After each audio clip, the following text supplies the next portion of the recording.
Yes, indeed. So Zeke is Zeke. So what is Pollard ceiling then? Ooh, as far as the running game or just overall? I think they need to I'm use gonna wait to Pollard see if like somebody they, say Kamara. If somebody say Kamara, that's just gonna be like, man, that would be amazing, right? Yeah. But what's his ceiling? Kamara. But he ain't going. Yeah, He's but he special, ain't right? going. Yeah, he's Yeah, special. And he ain't Kamara- going to get the tick. Yeah, and then Kamara is not Pollard is not a Kamara. Kamara is special. Right. And I mean, listen, Pollard is good. Nothing against Pollard, but he ain't Alvin Kamara. Kamara is a guy that actually showed toughness in between the tackles, showed explosiveness and like next level elusiveness against first level and second level defenders. He's a very, very unique back, right? Pollard is your explosive type back, big play back. How do you use Pollard most effectively? I said this for a couple years now.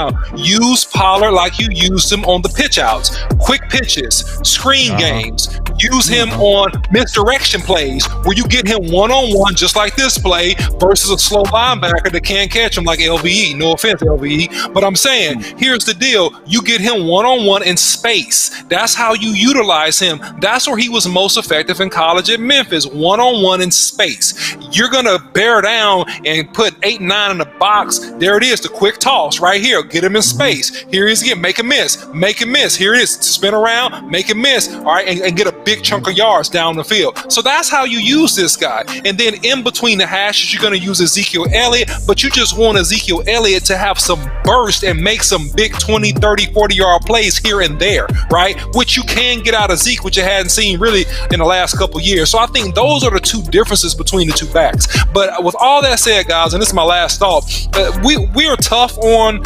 Zeke, but Zeke is a special human being, man. He's a special running back. Yeah. He's top end elite. And if he plays another 4 or 5 years, he'll be considered one of the best backs to ever do it if he can stay healthy another 4 or 5 years and put up similar numbers on the back end of the first 10 years of his career. Yeah, man, good stuff. Because I mean, if he could do like a Frank Gore, that's a good comparison to me. Yeah. I mean, at the later stage, because Frank Gore would run through you, and Frank Gore had the slippy speed to get away from you, and he was super durable. After all those injuries, I mean, when Frank Gore came into college, came into pros, we were like, man, Frank Gore gonna play with them knees, and he's been super durable. Durable. And the beautiful thing, Big, to your point, man, this offseason, he helped himself by working on his agility, because that's also Gore's game. Gore don't take hits. You can't go late in your running back career and not be very conscious of the building up of hits and contacts. So I'm so happy that at this stage, Zeke gave us the battering ram his first 4 years, and now I want him to fully go all the way into agility if we want him for the long term.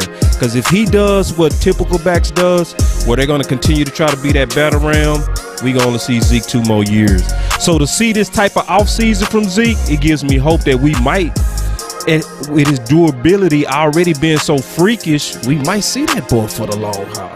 So you see like a lot of 10 personnel, 20 personnel now, or shoot, they're still gonna utilize one of those tight ends. 20 will be a good change up. It'll be something that, and for those who don't know, he's talking about 2 running backs and no tight ends. So that's 3 receivers, and that's a good change up, right? So that make defenses say, how we gonna account for Pollard? Do we try to approach that with a base? Do we try to come at that with a nickel? If it's a nickel, the guy's too small, right? If it's a base, the guy's not athletic enough, right? So that's what I like, Law, and whoever said something about the 20. I do like the 20, and I would want them to really do that. But I would want to also lean on the OC on that, because he's the offensive guy.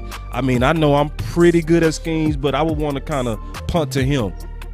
Yeah, I think that, if you deal with 20 personnel, this is all about having one-on-one matchups and understanding, are we going to have a lead back, right, running the football, right? Because we did see that a little bit with Ezekiel Elliott in certain formations when they ran the split back or the 2-back formation, having him be the lead back for Tony Pollard. I don't do that to my $100 million running back, not to me. Right. What I want to do is use him as a diversion, right? So I want to either use Zeke. I want to have a fake lead to Ezekiel Elliott and have a flare route or a fast screen to Pollard, or I want to do vice versa, right? So I want to basically use the 20 personnel to create one-on-one matchups and to get my backs outside of the hashes in space versus DBs versus slower linebackers. And that's how I explore the defense, especially if you show that you are a questionable tackling team. That's what I do. So you line up, and then right before the snap, you motion Pollard onto the outside. You still got Ezekiel in the backfield. Yep, vice versa. You can run either one of them, or upon the snap, right? Even if you don't motion, even if it's set hut, and I'm doing a play action handoff to Ezekiel Elliott, and I'm doing a flare route, or I have Lamb, I have him playing the Y, and I do a quick 2 to him, right? Because now we got ISO 1-on-1, got ISO, so now we got yards after catch. Right, I can do a combination of things out of that formation. I could do what's called, I could do a 399, right? I could do a clear out, run an inside receiver to the sideline with a quick out route. That's a very, very effective quick underneath route, yards after catch. I could do a middle screen out of that. I could do a play action rollout with using one of those running backs as a lead block, a quick rollout pass, right? A flood type of situation. I could do trips. I could do a lot of stuff. So I like that formation because it's very gimmicky. And, at times Mike McCarthy and especially Kellen Moore, they can be a little bit gimmicky. And it does give you some gimmicks and some concepts to play and bait that defense, even if the play doesn't work. And that's the key. Even if the play doesn't work, the defense has to honor the look. So the next time you come out in it, you can use that as a setup for something else you want to do. Especially if they line up single high and they got the guys inside the box, you want to spread it out. So they give you that single high look. You got Tony. They'll spread that thing out. They get out of that look.